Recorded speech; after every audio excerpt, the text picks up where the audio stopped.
नमस्कार प्यारे विद्यार्थियों, मैं Sunil Rathore competition course app के इस ऑनलाइन प्लेटफॉर्म पर आप सभी का हार्दिक स्वागत करता हूं। साथियों, आने वाले दिनों में राजस्थान में आरपीएससी और अधीनस्थ कर्मचारी चयन बोर्ड की विभिन्न भर्ती परीक्षाएं होने वाली है। तो इसी को ध्यान में रखते हुए हम आपके लिए राजस्थान भूगोल का संपूर्ण कोर्स लेकर आए हैं। उसी की कड़ी में आज हम राजस्थान भूगोल का पहला टॉपिक पढ़ने जा रहे हैं और यह पहला टॉपिक रहता है राजस्थान का सामान्य परिचय। राजस्थान का सामान्य परिचय। तो साथियों, राजस्थान का जो सामान्य परिचय है, इस सामान्य परिचय के अंतर्गत हम राजस्थान की स्थिति और विस्तार के बारे में बात करते हैं। अब राजस्थान की जो स्थिति है और जो राजस्थान का विस्तार है, ये पढ़ने से पहले हमारे लिए एक बात का जानना और अधिक महत्वपूर्ण है। वह क्या बात है? तो साथियों, राजस्थान का जो मैप वर्तमान में हम देखते हैं, तो कुछ ऐसा मैप हमें राजस्थान का नज़र आता है और इस क्षेत्र के लिए हमको राजस्थान नाम मिला है। हम इसे राजस्थान के नाम से जानते हैं। तो इस क्षेत्र की भौगोलिक विशेषताएं पढ़ने से पहले हमारे लिए यह जानना बहुत महत्वपूर्ण है कि हमें जो राजस्थान का वर्तमान स्वरूप प्राप्त हुआ है, जो राजस्थान का मैप हम आज देखते हैं, तो क्या ऐसा मैप राजस्थान के लिए शुरू से था? क्या इस क्षेत्र के लिए राजस्थान नाम शुरू से था? तो हम बात करेंगे कि हमें कैसे यह क्षेत्र संगठित रूप से मिला है और कैसे हमें इस क्षेत्र के लिए राजस्थान नाम मिला है। तो साथियों, अलग अलग समय अवधि में, अलग अलग समय काल में विभिन्न विद्वानों द्वारा इस क्षेत्र के लिए अलग अलग नामों का प्रयोग किया गया था। तो हम देखेंगे कि कैसे इस क्षेत्र के लिए अलग अलग नामों का प्रयोग किया गया था और कैसे हमें राजस्थान नाम मिला था। और जब ये क्षेत्र अलग अलग देशी रियासतों में बटा हुआ था, तो कैसे एकीकरण के 7 चरणों के पश्चात हमें यह एक संगठित क्षेत्र प्राप्त हुआ था। तो शुरू करते हैं। काफ़ी महत्वपूर्ण ये क्लास रहने वाली है और इस सामान्य परिचय से आपको राजस्थान के प्रत्येक कंपटीशन एग्जाम में कम से कम 1-2 सवाल मिलते ही मिलते हैं। तो इस क्लास को आप अधिक से अधिक शेयर करें।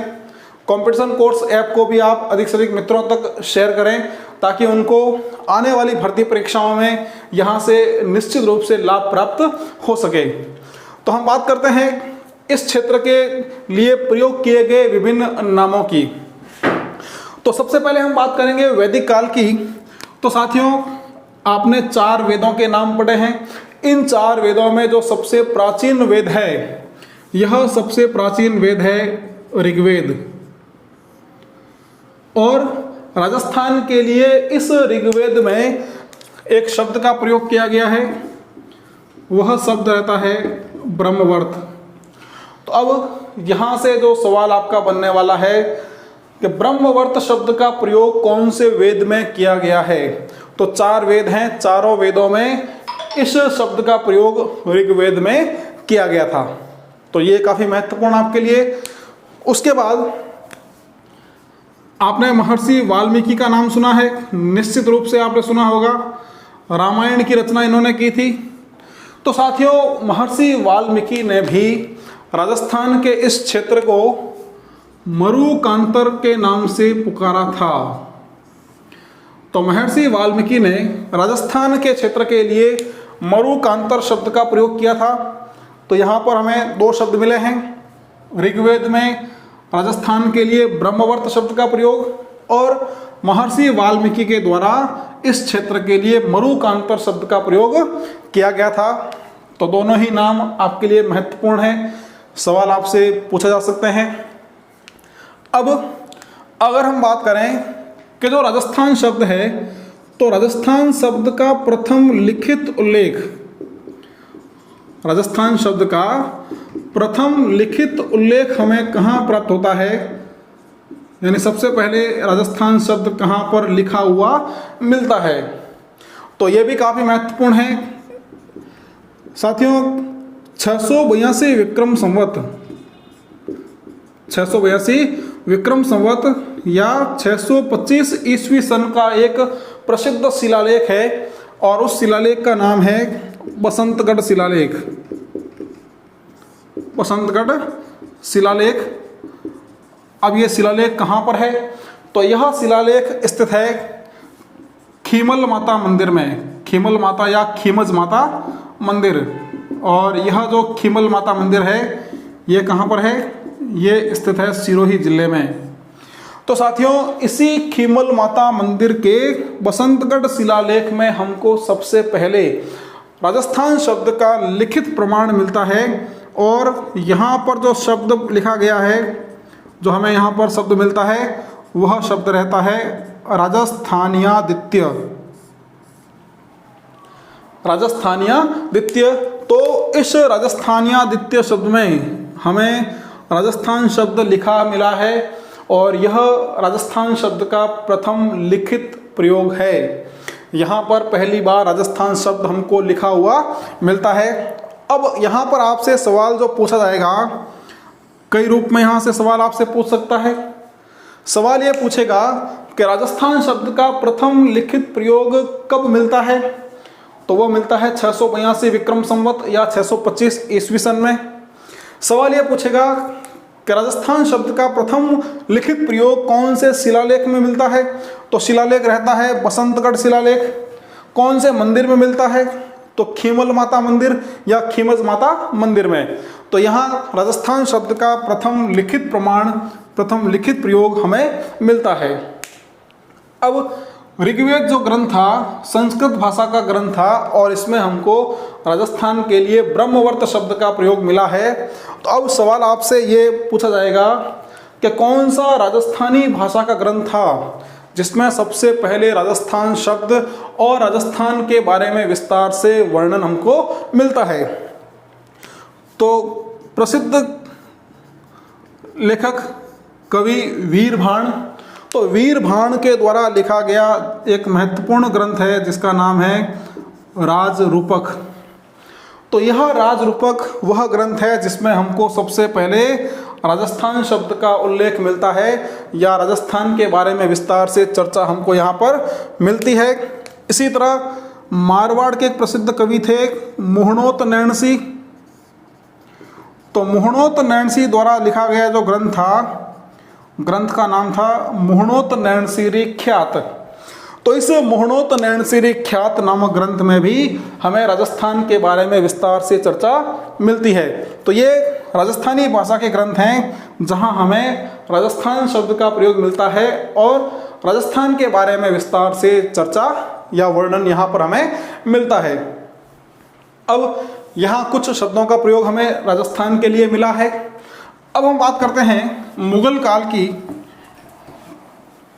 तो साथियों, हमारे यहाँ पर एक लंबा मुगल काल रहा था और उस मुगल काल में मुगलों के जो इतिहासकार हैं, ये इतिहासकार राजपूत शब्द के बहुवचन के लिए राजपूता शब्द का प्रयोग करते थे। राजपूत शब्द के बहुवचन के लिए राजपूता शब्द का प्रयोग करते थे और इसी राजपूता से आगे जो शब्द बना था वह बना था राजपूताना। और इस राजपूताना शब्द का जो प्रयोग है यह सबसे पहले किया गया अंग्रेजों के द्वारा। तो अंग्रेजी काल में इस राजपूता शब्द से बना था राजपूताना। अब ये राजस्थान के लिए प्रयोग होने वाला अगला शब्द है। तो साथियों, यहाँ पर आपसे जो सवाल पूछा जाएगा कि राजपूताना शब्द का प्रयोग सबसे पहले किन के द्वारा किया गया था, तो राजपूताना शब्द का प्रयोग सबसे पहले अंग्रेजों के द्वारा किया गया था। अब वहाँ आपके सामने जो ऑप्शन आते हैं उन चार ऑप्शन में राजपूताना शब्द का प्रथम प्रयोग किसके द्वारा किया गया? अंग्रेजों के द्वारा, मुगलों के द्वारा, यूनानियों के द्वारा या मराठों के द्वारा। तो इस तरह के सवाल में आपको सीधा सीधा उसका आंसर देना है।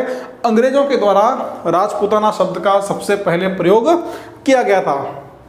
अब यहाँ जो सवाल बनता है कि राजपूताना शब्द का प्रथम प्रयोग किसके द्वारा किया गया। अब यहाँ व्यक्ति की हम बात करेंगे तो काफ़ी महत्वपूर्ण ये रहता है, कई बार एग्जाम में पूछा गया है। सबसे पहले बात करते हैं कि राजपूताना शब्द का प्रथम प्रयोग कब किया गया। तो 1800 ईस्वी में इस शब्द का पहली बार प्रयोग किया गया था। अब बात करते हैं किसके द्वारा किया गया था। तो साथियों,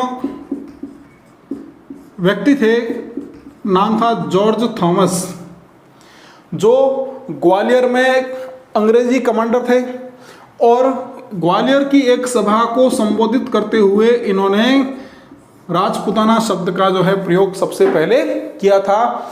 अब यहाँ पर एक और बात महत्वपूर्ण है कि जॉर्ज थॉमस ने सबसे पहले मौखिक रूप से राजपूताना शब्द का प्रयोग किया था।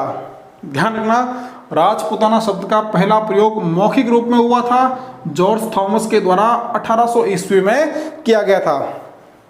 अब एक बात और यहाँ से निकल के आती है कि जॉर्ज थॉमस ने जब मौखिक रूप से प्रयोग किया है तो लिखित रूप से प्रयोग करने वाले पहले व्यक्ति कौन थे और कब इस शब्द का यानी राजपूताना शब्द का पहला लिखित प्रयोग हुआ था। तो इसको हम देखें। 1805 ईस्वी में जॉर्ज थॉमस के एक मित्र थे जिनका नाम था विलियम फ्रैंकलिन। तो विलियम फ्रैंकलिन ने सबसे पहले राजपूताना शब्द का लिखित प्रयोग किया था। अब सवाल ये बनता है कि इन्होंने राजपूताना शब्द का पहला लिखित प्रयोग कहाँ पर किया था। तो इनकी एक प्रसिद्ध किताब थी, किताब का नाम था मिलिट्री मेमोयर्स ऑफ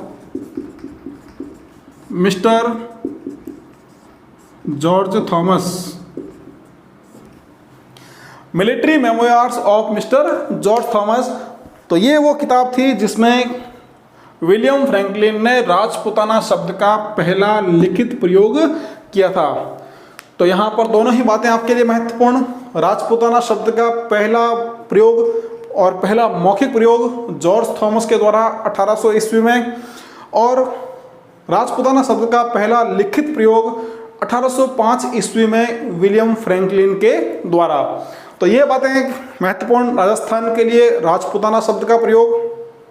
अब एक और बात महत्वपूर्ण, यहाँ हमें राजस्थान शब्द का पहला लिखित प्रयोग मिला है, लेकिन यह न तो राजस्थान के लिए है और ना ही यहाँ पर राजस्थान शब्द स्वतंत्र रूप से है। ध्यान देना, यहाँ पर राजस्थान शब्द स्वतंत्र रूप से नहीं है, हालांकि ये राजस्थान शब्द का पहला लिखित प्रमाण है। अब यहाँ पर एक बात निकल के आती है कि राजस्थान जो शब्द है, इस राजस्थान शब्द का पहला स्वतंत्र प्रयोग कब और किसके द्वारा किया गया। काफ़ी महत्वपूर्ण सवाल ये, राजस्थान के कई एग्जाम में कई बार ये सवाल पूछा गया है। काफ़ी महत्वपूर्ण ये सवाल है कि राजस्थान शब्द का पहला प्रयोग करने वाले या पहला स्वतंत्र प्रयोग करने वाले व्यक्ति कौन थे और उन्होंने कब इस शब्द का प्रयोग किया था। तो विशेष ध्यान दें, 1829 ईस्वी में व्यक्ति थे colonel James Tod.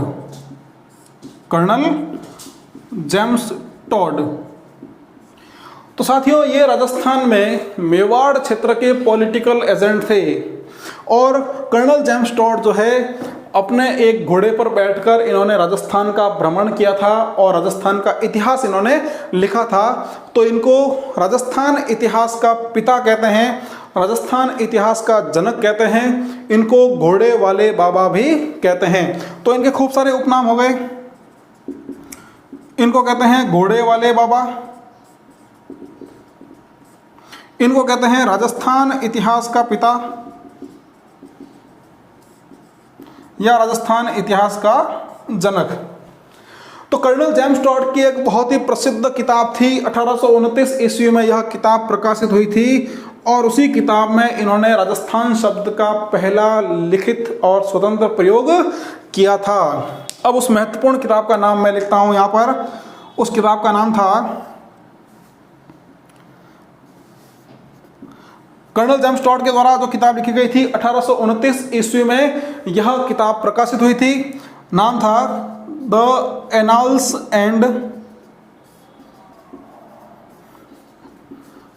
Annals and antiquities of Rajasthan. The annals and antiquities of Rajasthan. तो साथियों, यहाँ पर इनके द्वारा पहली बार राजस्थान शब्द का लिखित प्रयोग किया गया है। यह किताब, जिसका एक और नाम central and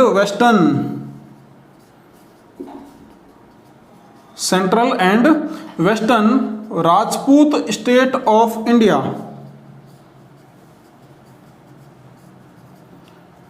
Rajput state of India, तो ये इस किताब का दूसरा नाम है। और साथियों, इसी किताब में कर्नल जेम्स टॉड ने राजस्थान का या राजस्थान शब्द का पहला स्वतंत्र प्रयोग किया था। काफ़ी महत्वपूर्ण बात है ये, आप इसको याद रखें। कर्नल जेम्स टॉड अपने आप में काफ़ी महत्वपूर्ण शख्सियत हैं, जिनको राजस्थान इतिहास का जनक कहते हैं, राजस्थान इतिहास का पितामह कहते हैं। इनको घोड़े वाले बाबा भी कहा जाता है। तो काफ़ी चीज़ें यहाँ पर निकल के आई है। अब कर्नल जेम्स टॉड ने राजस्थान के लिए कुछ और शब्दों का प्रयोग किया था। तो वो शब्द कौन कौन से रहते हैं, देखें। इन्होंने राजस्थान शब्द का प्रथम लिखित प्रयोग तो किया ही है, साथ ही साथ इन्होंने राजस्थान के लिए दो और शब्दों का प्रयोग किया था। यह शब्द थे रायथान और रजवाड़ा। तो रायथान और रजवाड़ा शब्दों का प्रयोग भी कर्नल जेम्स टॉड के द्वारा राजस्थान के लिए किया गया था। ये भी काफ़ी महत्वपूर्ण है, आप इसको भी विशेष ध्यान रखें। तो ब्रह्मवर्त यानी ऋग्वेद से लेकर कर्नल जेम्स टॉड तक हमने राजस्थान के विभिन्न नामों का प्रयोग देखा है। कर्नल जेम्स टॉड ने राजस्थान शब्द का प्रथम स्वतंत्र प्रयोग किया है, लेकिन अभी तक यहाँ तक राजस्थान शब्द को औपचारिक मान्यता या आधिकारिक मान्यता अभी तक नहीं मिली है। हम आगे बात करेंगे कि राजस्थान शब्द हमें कब प्राप्त हुआ था, संवैधानिक रूप से, औपचारिक रूप से। आप चाहें तो एक बार इसका स्क्रीनशॉट यहाँ तक सेव कर लें। हो गया साथियों यहाँ तक? चलिए, तो यहाँ तक हमने देखा राजस्थान के लिए अलग अलग समय काल में विभिन्न व्यक्तियों द्वारा अलग अलग नामों का प्रयोग किया गया था। काफ़ी महत्वपूर्ण ये जानकारी है साथियों। कई एग्जाम में यहाँ से सवाल, आज की इस क्लास से आपको कम से कम 1-2 सवाल आपको हर कंपटीशन एग्जाम में मिलने वाले हैं। अब 15 अगस्त 1947 को भारत में निवास करने वाला कोई भी व्यक्ति इस तारीख से अनजान नहीं है। 15 अगस्त 1947 को भारत अंग्रेजों की लंबी दास्तां के बाद स्वतंत्र हुआ था। अब साथियों, जब भारत स्वतंत्र हुआ तो आज़ादी के समय भारत और राजस्थान का जो क्षेत्र है यह कई सारी देसी रियासतों में बटा हुआ था। तो राजस्थान भी विभिन्न देसी रियासतों में बटा हुआ था। यहाँ पर 19 देसी रियासतें थी, 3 ठिकाने यहाँ पर थे और केंद्र शासित प्रदेश भी यहाँ पर थे। तो अब आज़ादी के बाद राजस्थान की इन देसी रियासतों का एकीकरण शुरू हुआ और यह एकीकरण 7 विभिन्न चरणों में पूर्ण हुआ था। अब ये जो एकीकरण का संपूर्ण जो क्लास है, यह आप इतिहास के विषय में देखेंगे। चूँकि हम यहाँ पर केवल बात कर रहे हैं कि कैसे हमें राजस्थान नाम प्राप्त हुआ है और कैसे हमें राजस्थान का वर्तमान स्वरूप प्राप्त हुआ है, तो हम एकीकरण के केवल उन्हीं चरणों की बात करेंगे जहाँ से हमें राजस्थान शब्द प्राप्त होता है। तो साथियों, आज़ादी के बाद राजस्थान का जो एकीकरण है, राजस्थान का एकीकरण, यह एकीकरण 7 विभिन्न चरणों में पूर्ण हुआ था। अब एकीकरण का जो पहला चरण है, यह पहला चरण हुआ था 18 मार्च 1948 को। 18 मार्च 1948 को राजस्थान एकीकरण का पहला चरण पूर्ण हुआ था और इस चरण का नाम था मत्स्य संघ। ये पहला चरण है मत्स्य संघ के रूप में। लेकिन हमको इस चरण में कहीं भी राजस्थान शब्द का उल्लेख नहीं मिलता है। यहाँ पर राजस्थान शब्द का उल्लेख नहीं है। अब राजस्थान एकीकरण का दूसरा चरण, ध्यान रखना महत्वपूर्ण है ये। दूसरा चरण था 25 मार्च 1948 को होने वाला, नाम रखा गया था इसका पूर्वी राजस्थान संघ। पूर्वी राजस्थान संघ। तो साथियों, यहाँ आकर राजस्थान एकीकरण के दूसरे चरण में पहली बार राजस्थान शब्द को शामिल किया गया था। अब आपसे यहाँ पर जो सवाल पूछा जाएगा, किस रूप में यहाँ से आपसे सवाल पूछ सकता है? सवाल ये पूछेगा, एकीकरण के कौन से चरण में पहली बार राजस्थान शब्द को शामिल किया गया था? तो साथियों, एकीकरण के दूसरे चरण में पहली बार राजस्थान शब्द को शामिल किया गया था। अब वहाँ पर एक सवाल और पूछेगा कि एकीकरण में राजस्थान शब्द को पहली बार कब शामिल किया गया? तो वहाँ आपको 4 तारीख मिलेगी। तो यदि वहाँ 25 मार्च 1948 आपके ऑप्शन में है तो आप उसको बिल्कुल सही करें। तो 25 मार्च 1948 को दूसरे चरण में पहली बार राजस्थान शब्द को शामिल किया गया था। अब सवाल ये पूछेगा, एकीकरण के कौन से चरण में पहली बार राजस्थान शब्द को शामिल किया गया था? तो वहाँ पर आपको 4 चरणों के नाम देगा, जैसे मत्स्य संघ देगा, पूर्वी राजस्थान संघ देगा, संयुक्त राजस्थान देगा, संयुक्त वृहद राजस्थान देगा। तो पूर्वी राजस्थान संघ जो चरण था, उस चरण में पहली बार राजस्थान शब्द को एकीकरण में शामिल किया गया था। तो ये बात आपको ध्यान रखनी है। तो यहाँ पर दूसरा चरण पूर्ण हुआ था 25 मार्च 1948 को, जहाँ पर पहली बार राजस्थान शब्द को शामिल किया गया था। अब इसके बाद एक और महत्वपूर्ण चरण आता है, वो आता है चौथा चरण।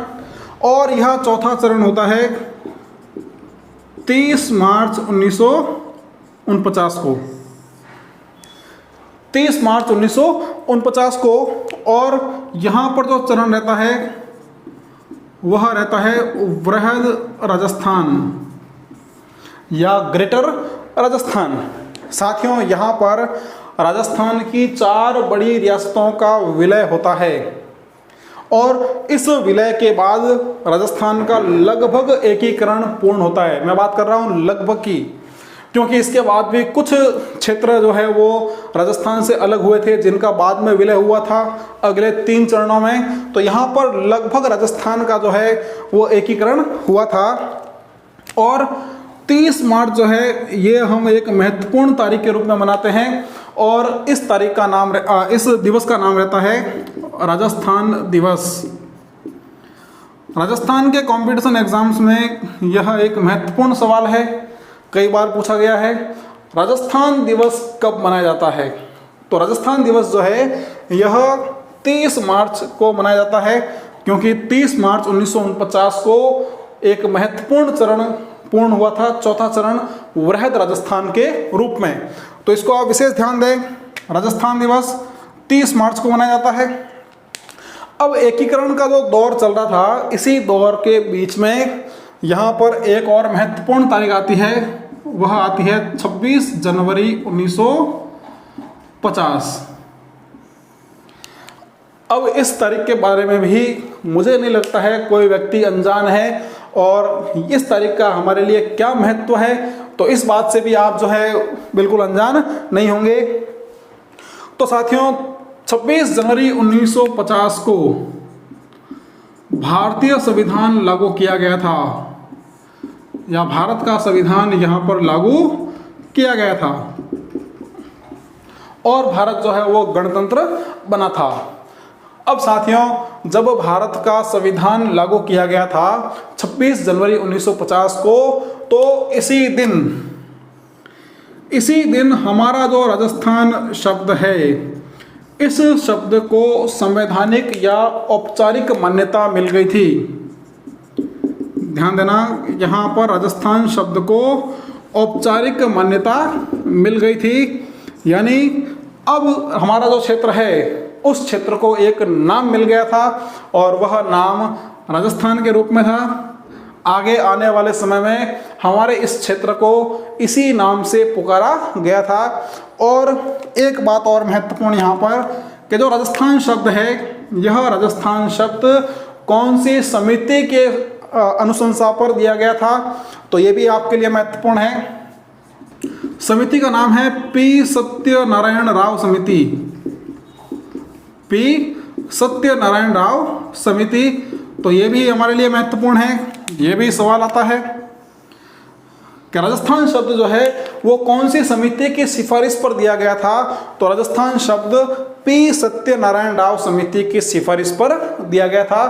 तो अब आपसे ये सवाल पूछा जाए कि राजस्थान शब्द को औपचारिक मान्यता कब मिली थी, तो राजस्थान शब्द को औपचारिक मान्यता मिली थी 26 जनवरी 1950 को। कोई दिक्कत नहीं, फिर से लौटते हैं हम एकीकरण में। तो यहाँ पर हमें नाम मिल चुका है। अब हम एकीकरण का चौथा चरण पढ़ चुके थे। चौथे चरण के बाद अब जो इसका 7वां और अंतिम चरण आता है वह रहता है कब, 1 नवंबर 1956 को। 1 नवंबर 1956 को साथियों, यहाँ पर 1 नवंबर 1956 को कुछ और स्थानों का विलय राजस्थान के अंतर्गत होता है। इसमें आबू देलवाड़ा क्षेत्र रहता है जो सिरोही में मिला जाता है। उसके बाद अजमेर मेरवाड़ा क्षेत्र है, तो अजमेर मेरवाड़ा क्षेत्र है जो पहले केंद्र शासित प्रदेश था, उसको भी यहाँ पर राजस्थान में मिला जाता है। और सिरोंज और सुनेल टप्पा जैसे स्थानों का राजस्थान और मध्य प्रदेश के बीच आदान प्रदान होता है। इसको आप राजस्थान एकीकरण में विस्तार से पढ़ेंगे। तो अब यहाँ पर जो महत्वपूर्ण बात निकल के आती है कि ये एकीकरण का 7वां चरण था और यह एकीकरण का अंतिम चरण भी था। यानी इस चरण के बाद राजस्थान की भौगोलिक सीमा में किसी तरह का परिवर्तन नहीं किया गया। यानी राजस्थान का जो वर्तमान स्वरूप हम देखते हैं, ये जो राजस्थान का वर्तमान नक्शा हम देखते हैं, यह वर्तमान स्वरूप 1 नवंबर 1956 को अस्तित्व में आया था। और हमने यहाँ पर देखा था 26 जनवरी 1950 को इस क्षेत्र के लिए हमें राजस्थान नाम प्राप्त हुआ था। सवाल यहाँ से आपको पूछा जाएगा कि राजस्थान का वर्तमान स्वरूप कब अस्तित्व में आया था, या राजस्थान का जो वर्तमान नक्शा है यह हमें कब प्राप्त हुआ था। तो साथियों 1 नवंबर 1956 को हमें राजस्थान का वर्तमान स्वरूप प्राप्त हुआ था। ये काफ़ी महत्वपूर्ण। तो अभी तक की जो हमने चर्चा की है, अच्छा, जिस समय 1 नवंबर 1956 को राजस्थान का गठन हुआ था उस समय राजस्थान में कुल 26 जिले थे। हम आने वाले समय में बात करेंगे यहाँ की संभागीय व्यवस्था के बारे में, यहाँ के कौन कौन से जिले कौन कौन से संभागों में स्थित है उसकी हम विस्तार से चर्चा करेंगे। तो जिस समय राजस्थान का पूर्ण एकीकरण हुआ था उस समय राजस्थान में कुल 26 जिले थे। और अजमेर जो जिला है, यह अजमेर जिला 1 नवंबर 1956 को ही अस्तित्व में आया था। यानी जो 26वां जिला था हमारा यहाँ पर, वह 26वां जिला कौन सा था, वह था अजमेर, जो 1 नवंबर 1956 को अस्तित्व में आया था। अब उसके बाद जो जिले गठित हुए हैं उसकी हम चर्चा आने वाले वीडियोस में करेंगे विस्तार से। यहाँ की संभागीय व्यवस्था के बारे में बात करेंगे विस्तार से। तो साथियों, आज की जो क्लास हुई है, इस क्लास में हमने अब तक बात की है कि कैसे हमें ऋग्वेद से लेकर हमें 26 जनवरी 1950 तक राजस्थान जो शब्द है या राजस्थान का जो क्षेत्र है, इस क्षेत्र के लिए अलग अलग नामों का प्रयोग मिला है और कैसे 26 जनवरी 1950 को हमें राजस्थान शब्द जो है वो औपचारिक रूप से मिल गया था। और कैसे एकीकरण के विभिन्न चरणों के बाद आखिरकार 1 नवंबर 1956 को हमें राजस्थान का वर्तमान स्वरूप मिला था।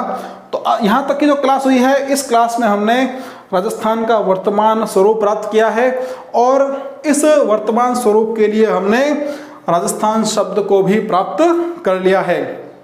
तो अब हम बात करेंगे राजस्थान की भौगोलिक विशेषताओं की।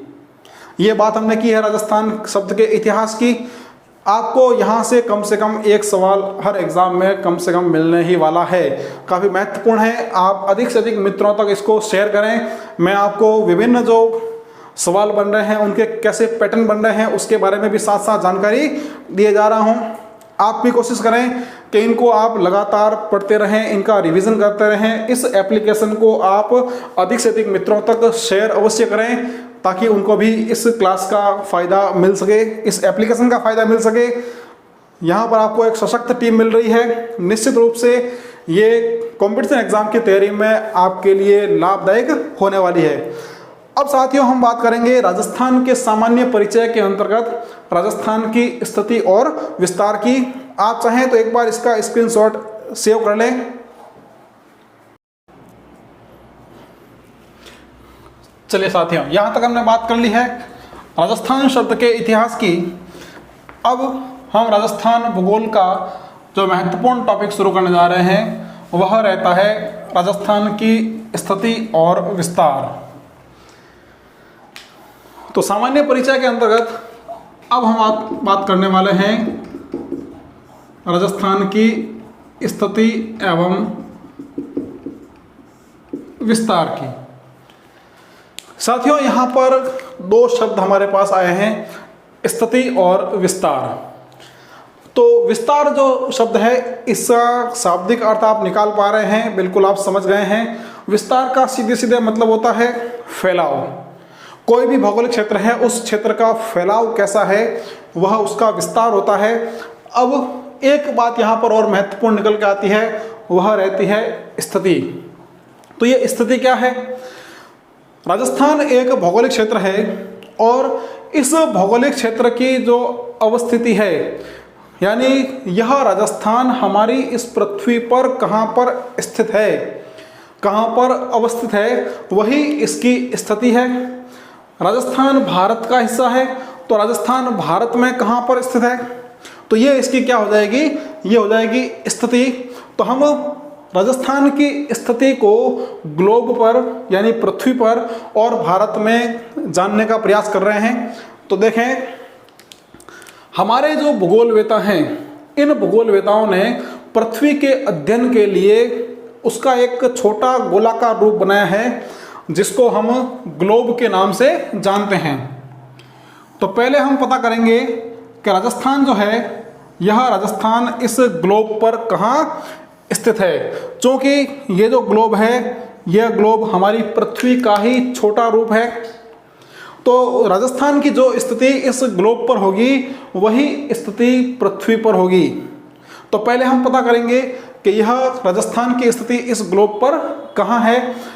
तो साथियों, किसी भी भौगोलिक क्षेत्र की स्थिति को ग्लोब पर पता करने के लिए हमें अक्षांश और देशांतर रेखाओं का ज्ञान आवश्यक है। बिना अक्षांश और देशांतर के ज्ञान से हम किसी भी क्षेत्र की स्थिति को ग्लोब पर पता नहीं कर सकते।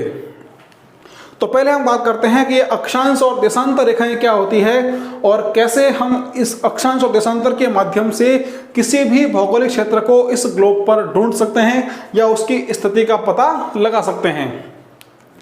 तो साथियों, ग्लोब के अध्ययन के लिए भूगोलवेताओं ने कुछ काल्पनिक रेखाएं खींची है और यही काल्पनिक रेखाएं जो है अक्षांश और देशांतर कहलाती है।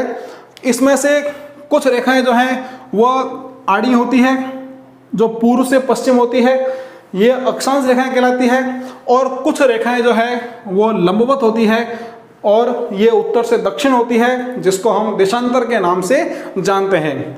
अब आपको ये ध्यान रखना है कि अक्षांश रेखाएं हमेशा तिरछी होंगी और जो देशांतर रेखाएं हैं वो हमेशा लंबवत होगी। हमारी जो पृथ्वी है, इस पृथ्वी को दो समान भागों में बांटने वाली जो सबसे बड़ी अक्षांश रेखा होती है, यह अक्षांश रेखा कहलाती है 0 डिग्री अक्षांश। और इस 0 डिग्री अक्षांश को ही हम भूमध्य रेखा या विषुवत रेखा के नाम से जानते हैं। अक्षांश रेखाएं जो साथियों, ये रेखाएं हमेशा, ये जो गोला है इस गोले के चारों तरफ एक वृत्त के रूप में होती है। तो 0 डिग्री अक्षांश जो है ये सबसे बड़ा अक्षांशीय वृत्त होता है, ध्यान रखना। ये 0 डिग्री अक्षांश हमारी इस पृथ्वी को दो समान भागों में बांटती है। इसका जो उत्तरी भाग है, चूंकि ये गोला है तो गोले का जो आधा भाग होगा वह आधा भाग गोलार्ध होगा। तो 0 डिग्री के उत्तर में जो गोलार्ध है यह गोलार्ध कहलाता है उत्तरी गोलार्ध। यहाँ से आपको चीज़ों को काफ़ी गहनता से समझना है। तो इस 0 डिग्री के उत्तर का जो भाग है यह उत्तरी गोलार्ध होगा और इस 0 डिग्री के दक्षिण का जो भाग है यह होगा दक्षिणी गोलार्ध। तो हमारे पास यहाँ पर दो गोलार्ध आ गए हैं, एक उत्तरी गोलार्ध और एक दक्षिणी गोलार्ध। अब इस 0 डिग्री के समानांतर दोनों ही गोलार्धों में अक्षांश रेखाएं खींची गई है। जैसे हम बात करें उत्तरी गोलार्ध की, तो उत्तरी गोलार्ध में इस 0 डिग्री के समानांतर अक्षांश रेखाएं हैं। यहाँ एक बात आपको और ध्यान रखनी है महत्वपूर्ण, वो बात यह है कि उत्तरी गोलार्ध में जितनी भी अक्षांश रेखाएं खींची गई है ये सभी अक्षांश रेखाएं उत्तरी अक्षांश कहलाएगी। जैसे 0 डिग्री अक्षांश है तो 0 डिग्री के बाद यहाँ पर 1 डिग्री अक्षांश आएगा। चूंकि ये 1 डिग्री अक्षांश उत्तरी गोलार्ध में है इसलिए यह कहलाएगा 1 डिग्री उत्तरी अक्षांश। 1 डिग्री के बाद 2 डिग्री आएगा तो 2 डिग्री चूंकि उत्तरी गोलार्ध में है इसलिए ये उत्तरी अक्षांश। तो उत्तरी गोलार्ध की समस्त अक्षांश रेखाएं हमेशा उत्तरी अक्षांश ही कहलाएंगी। इसी तरह जो दक्षिणी गोलार्ध है तो दक्षिणी गोलार्ध में भी इस 0 डिग्री के समानांतर अक्षांश रेखाएं खींची गई है और दक्षिणी गोलार्ध की समस्त अक्षांश रेखाएं, दक्षिणी गोलार्ध की सभी अक्षांश रेखाएं जो है ये अक्षांश रेखाएं दक्षिणी अक्षांश कहलाएगी। तो हमारे पास दो तरह की अक्षांश रेखाएं आ गई है, एक उत्तरी अक्षांश और एक दक्षिणी अक्षांश। एक बात का और विशेष ध्यान रखना है आपको कि अक्षांश रेखाओं का मान कभी भी पूर्व या पश्चिम में नहीं होगा। अक्षांश रेखाएं हमेशा उत्तर और दक्षिण के मान के साथ ही होगी। जैसे उत्तरी गोलार्ध में उत्तरी अक्षांश थे उसी तरह इस 0 डिग्री के दक्षिण में यहाँ पर 1 डिग्री होगा। अब चूंकि ये अक्षांश दक्षिणी गोलार्ध में है इसलिए ये हो जाएगा 1 डिग्री दक्षिणी अक्षांश। इसी तरह आगे बढ़ेंगे हम तो यहाँ हो जाएगा 2 डिग्री दक्षिणी अक्षांश। तो अक्षांश रेखाओं का मान जो है हमेशा ही उत्तरी या दक्षिणी गोलार्ध दक्षिणी अक्षांश के रूप में ही होगा। तो ये तो हो गए दो गोलार्ध, उत्तरी और दक्षिणी गोलार्ध। उत्तरी गोलार्ध में उत्तरी अक्षांश, दक्षिणी गोलार्ध में दक्षिणी अक्षांश। अब इस पृथ्वी को उत्तर से दक्षिण दो समान भागों में बांटने वाली जो रेखा होती है, क्योंकि ये देशांतर रेखा है तो ये जो देशांतर रेखा है ये हो जाएगी 0 डिग्री देशांतर, जिसको हम ग्रीनविच रेखा के नाम से भी जानते हैं।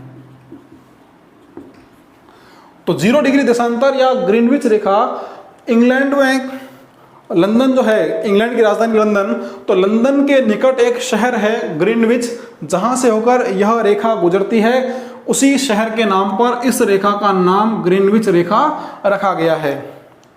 तो कोई दिक्कत नहीं है। इस 0 डिग्री देशांतर ने हमारी पृथ्वी को पुनः दो भागों में बांट दिया है। देखें, एक भाग इस रेखा के पश्चिम का है, तो पश्चिम का जो भाग है यह भाग कहलाएगा पश्चिमी गोलार्ध। पश्चिमी गोलार्ध। उसी तरह जो पूर्व का भाग है यह पूर्वी भाग कहलाएगा पूर्वी गोलार्ध। अब ये जो बिंदु है यहां पर आता है उत्तरी ध्रुव, और ये जो बिंदु है यहां पर होता है दक्षिणी ध्रुव। अब जिस तरह से अक्षांश रेखाएं जो है ये दीर्घ वृत्त का निर्माण करती है, एक दूसरे के समानांतर चलती है, देशांतर रेखाएं का इस तरह का व्यवहार नहीं करती है। देशांतर रेखाएं जो है ये ध्रुवों से चलकर ध्रुवों पर आपस में मिल जाती है, यानी ये एक दूसरे के समानांतर नहीं होती है। देशांतर रेखाएं हमेशा ध्रुवों से शुरू होकर ध्रुवों पे ही वापस मिल जाती है। यानी प्रत्येक देशांतर जो है एक दूसरे को ध्रुवों पर काटती है। अब चूंकि ये जो देशांतर रेखाएं हमने अभी खींची है ये पूर्वी गोलार्ध में स्थित है, इसलिए पूर्वी गोलार्ध की समस्त देशांतर रेखाएं पूर्वी देशांतर रेखाएं कहलाएंगी। अच्छा, देशांतर रेखाओं का मान जो है वो कभी भी उत्तर या दक्षिण में नहीं होगा, क्योंकि उत्तर और दक्षिण केवल अक्षांश का ही मान होगा। तो यहाँ जो देशांतर रेखा हमने खींची है ये पूर्वी गोलार्ध की देशांतर रेखाएं हैं, जिसको हम पूर्वी देशांतर के नाम से जानेंगे। इसी तरह पश्चिमी गोलार्ध में भी देशांतर रेखाएं खींची जाती है, और पश्चिमी गोलार्ध की समस्त देशांतर रेखाएं जो है यह पश्चिमी देशांतर कहलाती है। तो अक्षांश रेखाओं का मान उत्तर और दक्षिण में प्राप्त हुआ है, और देशांतर रेखाओं का मान पूर्वी देशांतर और पश्चिमी देशांतर के रूप में प्राप्त हुआ है। अब अगर हमें किसी भी भौगोलिक क्षेत्र का अक्षांश और देशांतर फैलाव पता है तो हम उस भौगोलिक क्षेत्र को इस ग्लोब पर आसानी से ढूंढ सकते हैं। कैसे? अब हम राजस्थान की बात करेंगे कि हम राजस्थान को कैसे इस ग्लोब पर ढूंढते हैं, राजस्थान की स्थिति को हम कैसे यहाँ पता करते हैं। तो उससे पहले हम बात करेंगे राजस्थान के अक्षांशीय और देशांतरीय फैलाव की।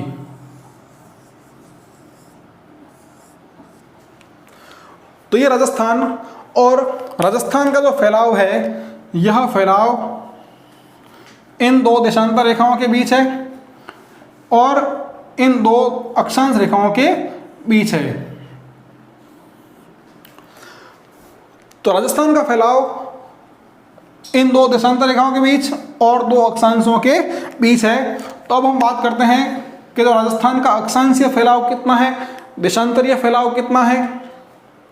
तो अगर हम बात करें अक्षांशीय फैलाव की, तो राजस्थान का अक्षांशीय फैलाव 23 डिग्री 3 मिनट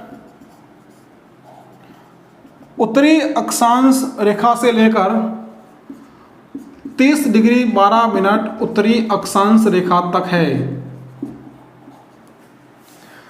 23 डिग्री 3 मिनट उत्तरी अक्षांश से 30 डिग्री 12 मिनट उत्तरी अक्षांश तक राजस्थान का फैलाव। इसी तरह देशांतर की बात करते हैं तो देशांतरीय फैलाव है 69 डिग्री 30 मिनट पूर्वी देशांतर से। यहाँ मैंने शॉर्ट में लिखा है, आप इसको नोट्स बनाते समय इसको पूरा लिखें। तो 69 डिग्री 30 मिनट पूर्वी देशांतर से लेकर यह रहता है 78 डिग्री 17 मिनट पूर्वी देशांतर तक। अब यहाँ से आपसे सीधा सीधा सवाल पूछेगा कि राजस्थान का अक्षांशीय फैलाव कितना है। तो 23 डिग्री 3 मिनट उत्तरी अक्षांश से लेकर 30 डिग्री 12 मिनट उत्तरी अक्षांश, जिस ऑप्शन में है वो ऑप्शन आपका बिल्कुल सही आंसर होगा। अक्षांश के मान में कभी भी पूर्व या पश्चिम नहीं आएगा, अक्षांशीय मान हमेशा उत्तरी अक्षांश के रूप में ही रहेगा राजस्थान के लिए, ध्यान रखना इसको विशेष। अब हमें राजस्थान का जो है अक्षांशीय और देशांतरीय फैलाव पता हो गया है, तो हम अब बात करेंगे कि कैसे हम इन अक्षांश और देशांतर के आधार पर राजस्थान की स्थिति यहाँ ग्लोब पर पता करते हैं।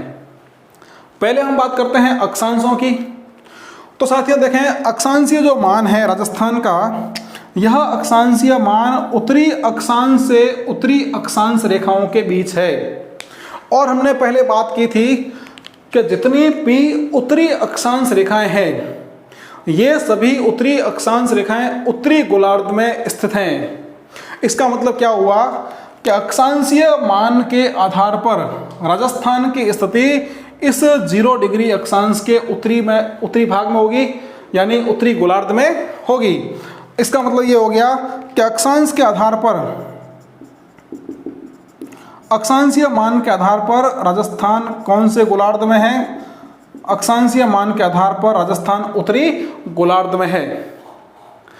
देशांतर की बात करते हैं तो राजस्थान का देशांतरीय फैलाव पूर्वी देशांतर रेखाओं से पूर्वी देशांतर रेखाओं में है। और हमने बात की थी कि जितना भी पूर्वी देशांतर रेखाएं हैं वो सभी पूर्वी देशांतर रेखाएं पूर्वी गोलार्ध में स्थित हैं। तो पूर्वी गोलार्ध की समस्त देशांतर रेखाएं पूर्वी देशांतर हैं। तो जो देशांतर मान है, जो देशांतर मान है, देशांतर मान के आधार पर राजस्थान की स्थिति पूर्वी गोलार्ध में स्थिति है। तो अब यदि हम बात करें कि अक्षांश और देशांतर के आधार पर, अब हम दोनों को शामिल कर देते हैं, तो अक्षांश और देशांतरीय मान के आधार पर राजस्थान की स्थिति इस ग्लोब में कहाँ है? तो अक्षांश के आधार पर उत्तरी गोलार्ध में, देशांतर के आधार पर पूर्वी गोलार्ध में। तो अब ये जो गोलार्ध निकल के आता है, ये जो गोलार्ध निकल के आ रहा है, यह गोलार्ध उत्तरी पूर्वी गोलार्ध हो जाएगा और इसी उत्तरी पूर्वी गोलार्ध में हमारा राजस्थान स्थित है। तो ये हो गया हमारा राजस्थान, और यह जो राजस्थान है, ये राजस्थान का हो जाएगा, ये हो जाएगा उत्तरी पूर्वी गोलार्ध में। तो पहला जो हमारा सवाल यहाँ से निकल के आ गया कि राजस्थान की स्थिति ग्लोब में या पृथ्वी पर कहाँ है? तो राजस्थान की स्थिति हमारे ग्लोब या पृथ्वी पर उत्तरी पूर्वी गोलार्ध में है। जो हमने अब तक की बात की है, उस बात का जो सारांश निकल के आता है कि राजस्थान की स्थिति इस ग्लोब पर उत्तरी पूर्वी गोलार्ध में स्थित है। सिंपल सा सवाल पूछेगा कि हमारी पृथ्वी पर राजस्थान की स्थिति कौन से गोलार्ध में है? तो पृथ्वी पर या ग्लोब पर राजस्थान उत्तरी पूर्वी गोलार्ध में स्थित है। उम्मीद करता हूं यहां तक की बात आपको समझ आई होगी। अब चूंकि राजस्थान जो है यह भारत का हिस्सा है, तो हम बात करेंगे कि राजस्थान भारत में कहाँ स्थित है। ये हमने बात की ग्लोब की, अब बात करते हैं हम भारत की।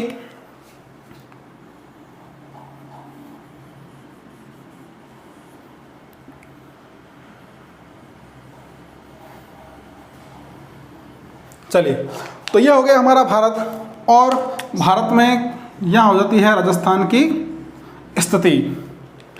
तो बात कर रहे हैं हम कि भारत में राजस्थान की स्थिति कहाँ है।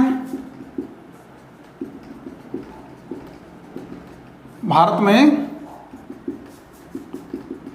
राजस्थान की स्थिति, तो साथियों भारत को लंबवत दो भागों में बांटने वाली जो रेखा है और क्षैतिज रूप में जो बांटने वाली रेखा है, इसके आधार पर देखें, जो लंबवत बांटने वाली रेखा है, इस रेखा के पश्चिम में राजस्थान है, और जो क्षैतिज रूप में बांटने वाली रेखा है, इस रेखा के उत्तर में राजस्थान स्थित है। यानी भारत का वह हिस्सा जहां राजस्थान स्थित है, यह क्षेत्र हो जाएगा उत्तर पश्चिम, उत्तर पश्चिम। तो अब यहां से जो बात निकल के आई है कि भारत में राजस्थान की स्थिति कहां पर है, तो भारत में राजस्थान की स्थिति उत्तर पश्चिम में है।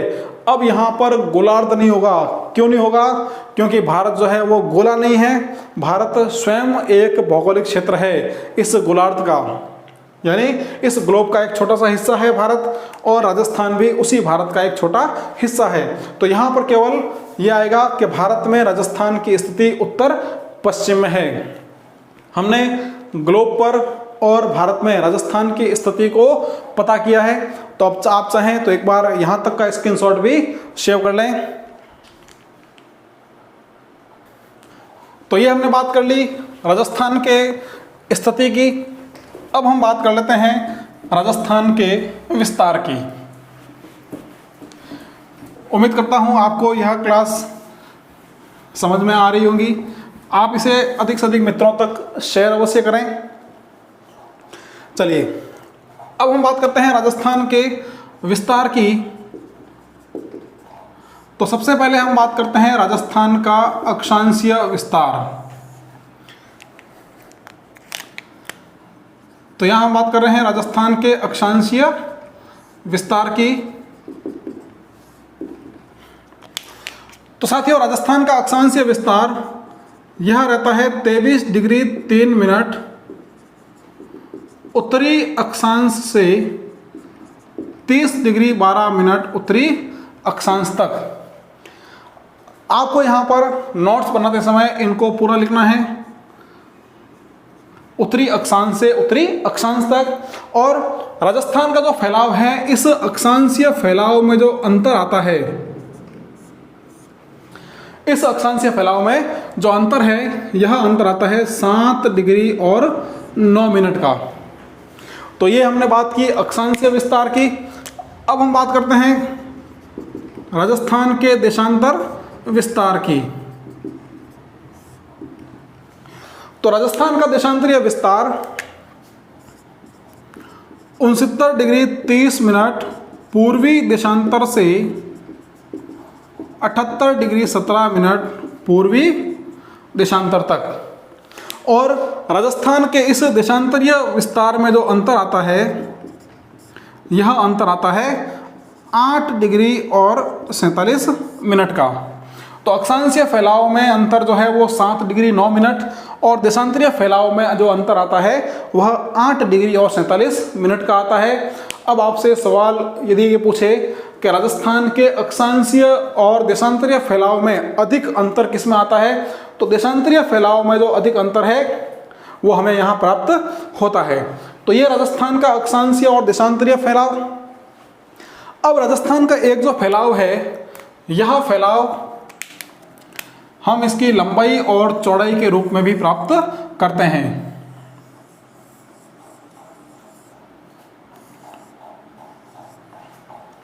तो राजस्थान के 4 जो छोर हैं, 4 छोर कौन कौन से, ये होता है इसका उत्तरी छोर या राजस्थान का उत्तरी बिंदु।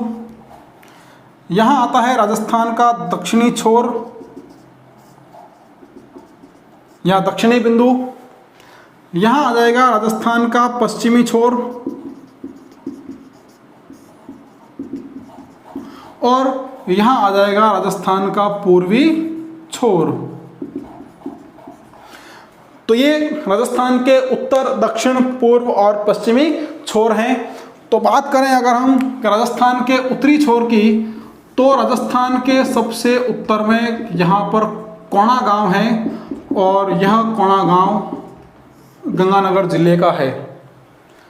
तो कोणा गांव गंगानगर जिले में राजस्थान का उत्तरी छोर। और दक्षिणी छोर की बात करेंगे तो यहाँ पर बोरकुंड गांव रहता है और यह बोरकुंड गांव जो है यह बांसवाड़ा जिले में है। बांसवाड़ा की एक तहसील है कुशलगढ़, तो ये कुशलगढ़ तहसील का गांव है बोरकुंड, जो बांसवाड़ा में है, राजस्थान का दक्षिणी छोर कहलाता है। अब यहाँ पर राजस्थान के उत्तरी छोर से लेकर दक्षिणी छोर तक ये जो राजस्थान का उत्तर से दक्षिण विस्तार है, इस उत्तर से दक्षिण विस्तार को हम राजस्थान की लंबाई कहते हैं। और राजस्थान की जो लंबाई है, यह लंबाई 826 किलोमीटर। राजस्थान का उत्तर से दक्षिण विस्तार या राजस्थान की जो लंबाई है यह 826 किलोमीटर रहती है। इसको आपको ध्यान रखना है। फिर बात करते हैं राजस्थान के पश्चिमी छोर की। तो राजस्थान का जो पश्चिमी छोर है यह रहता है कटरा गांव और कटरा गांव जो है यह जैसलमेर जिले में स्थित है। इसी तरह हम बात करें राजस्थान के पूर्वी छोर की, तो राजस्थान का पूर्वी छोर जो है यह रहता है सिलान गांव। सिलान गांव जो धौलपुर जिले में स्थित है। धौलपुर की तहसील है रजाखेड़ा, जहां पर यह सिलान गांव स्थित है, जो राजस्थान का पूर्वी छोर कहलाता है। अब अगर हम राजस्थान के पूर्व और पश्चिमी विस्तार की बात करें, जो राजस्थान की क्या हो जाएगी, ये हो जाएगी राजस्थान की चौड़ाई। तो राजस्थान की जो चौड़ाई है ये हो जाएगी 869 किलोमीटर। तो राजस्थान का उत्तर दक्षिण विस्तार कहाँ से कहाँ तक, उत्तर दक्षिण विस्तार कोणा गांव से लेकर बोरकुंड गांव तक। और उत्तर दक्षिण जो फैलाव है यह कितना है, यह है 826 किलोमीटर। इसी तरह राजस्थान का पूर्व से पश्चिम विस्तार कहाँ से कहाँ तक, तो पूर्व से पश्चिम विस्तार जो है यह है कटरा गांव जैसलमेर से सिलान गांव धौलपुर तक। और यह पूर्व पश्चिम विस्तार या जो चौड़ाई है यह रहती है 869 किलोमीटर। अब एक बात और यहाँ पर महत्वपूर्ण कि जो राजस्थान की लंबाई और चौड़ाई है, इस लंबाई और चौड़ाई में अंतर कितना है, ये भी आप महत्वपूर्ण ध्यान रखें। कि लंबाई और चौड़ाई में अंतर कितना है, यह भी कई बार एग्जाम में पूछा गया है। तो यहाँ हम लिख देते हैं कि राजस्थान की लंबाई एवं चौड़ाई में अंतर। तो साथियों, राजस्थान की लंबाई और चौड़ाई में जो अंतर निकल के आता है, यह अंतर निकल के आता है 43 किलोमीटर का। राजस्थान की लंबाई राजस्थान की चौड़ाई से 43 किलोमीटर कम है, या राजस्थान की चौड़ाई राजस्थान की लंबाई से 43 किलोमीटर अधिक है। तो आप एक बार इसको भी स्क्रीनशॉट में सेव कर लें। चलिए, यहाँ तक आपने राजस्थान के विस्तार को देखा है, राजस्थान का अक्षांशीय और देशांतरीय विस्तार, साथ ही साथ राजस्थान का lंबाई और चौड़ाई के रूप में विस्तार। अब हम बात कर लेते हैं राजस्थान की आकृति की।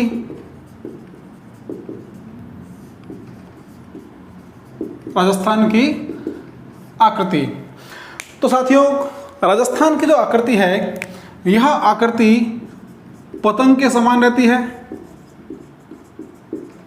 पतंग के समान, या इसको हम पतंगाकार भी कह सकते हैं।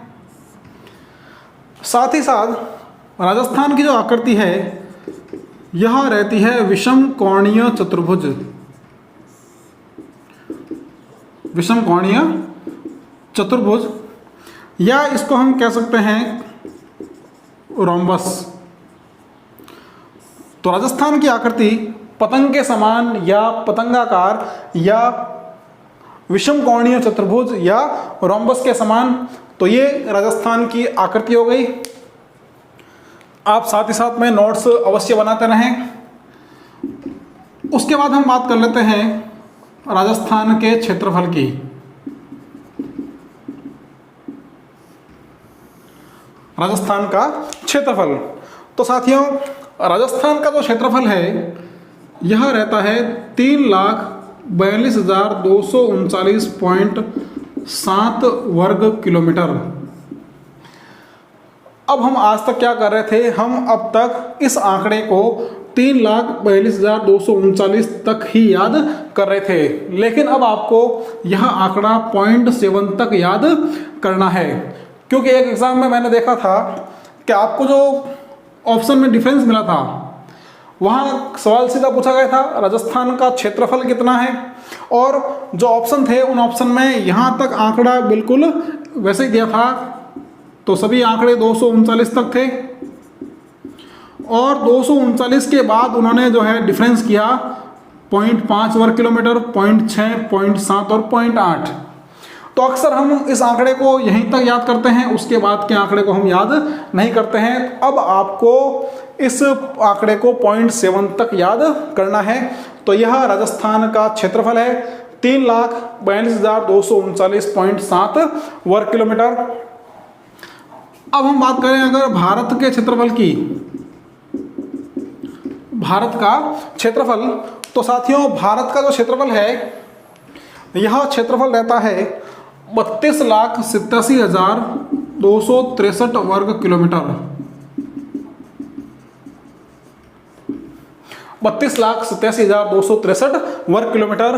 अब यहाँ से जो सवाल हमारे लिए निकल के आता है कि राजस्थान का क्षेत्रफल भारत के क्षेत्रफल का कितना प्रतिशत है। अभी हाल ही में प्री BSTC जो एग्जाम हुआ था, उसमें यह सवाल पूछा गया था। तो हम देखते हैं कि राजस्थान का जो क्षेत्रफल है, यह क्षेत्रफल भारत का कितना प्रतिशत है। तो राजस्थान का जो क्षेत्रफल है, यह क्षेत्रफल भारत के क्षेत्रफल का 10.41% है। याद रखना है आपको, 10.41, यानी ये लगभग 1/10 भाग, या ये लगभग राजस्थान जो है भारत का 10वां हिस्सा है। तो ये राजस्थान का क्षेत्रफल भारत के क्षेत्रफल का 10.41%, या भारत का 1/10 भाग, या भारत का 10वां हिस्सा है। अब पहले जो राजस्थान है, वह क्षेत्रफल में मध्य प्रदेश के बाद दूसरे स्थान पे था। मध्य प्रदेश भारत में क्षेत्रफल की दृष्टि से सबसे बड़ा राज्य था। तो एक महत्वपूर्ण तारीख आती है 1 नवंबर सन 2000। तो 1 नवंबर सन 2000 को मध्य प्रदेश राज्य टूट गया था और मध्य प्रदेश से नया राज्य बना था, वह था छत्तीसगढ़। तो छत्तीसगढ़ राज्य के गठन के साथ ही 1 नवंबर सन 2000 को अब जो राजस्थान राज्य है हमारा, यह राजस्थान राज्य क्षेत्रफल में भारत का सबसे बड़ा राज्य बन गया। तो क्षेत्रफल के दृष्टिकोण से सबसे बड़ा राज्य अब कौन सा है? अब राजस्थान है। अब आपसे यहाँ से सवाल पूछा जाएगा कि राजस्थान जो है वो क्षेत्रफल की दृष्टिकोण से भारत का सबसे बड़ा राज्य कब बना था? तो कब बना था? 1 नवंबर सन 2000 को।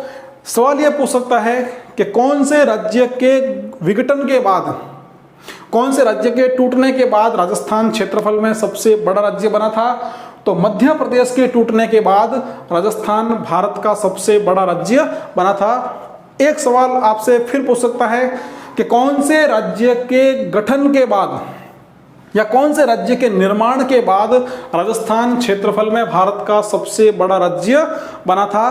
तो छत्तीसगढ़ राज्य के गठन के बाद राजस्थान क्षेत्रफल में भारत का सबसे बड़ा राज्य बन गया था। तो साथियों, यहाँ हमने राजस्थान की आकृति और राजस्थान के क्षेत्रफल के बारे में बात की है। आप एक बार इसको भी स्क्रीनशॉट में सेव कर लें। तो साथियों, यहाँ तक की जो चर्चा हमने की है, आज की जो क्लास हमने करी है, इस क्लास में हमने पहले राजस्थान शब्द के इतिहास की बात की थी, फिर हमने राजस्थान के वर्तमान स्वरूप की प्राप्ति की हमने बात की थी, और उसके बाद हमने राजस्थान के स्थिति और विस्तार के अंतर्गत उसके अक्षांशीय और देशांतरीय फैलाव के बारे में बात की। राजस्थान की स्थिति को हमने ग्लोब पर और भारत में पता किया था, और उसके साथ साथ हमने राजस्थान की आकृति और राजस्थान के क्षेत्रफल के बारे में विस्तार से चर्चा की है। उम्मीद करता हूं आपको यह क्लास पसंद आई होगी। आप इस क्लास को और इस एप्लीकेशन को लगातार अपने मित्रों तक शेयर करते रहें। अगली क्लास के साथ आपसे मैं फिर बहुत जल्दी मिलने वाला हूं। तब तक के लिए आपका बहुत बहुत धन्यवाद। आप अपनी तैयारियों को मेरे साथ बनाए रखें। बहुत बहुत धन्यवाद आपका।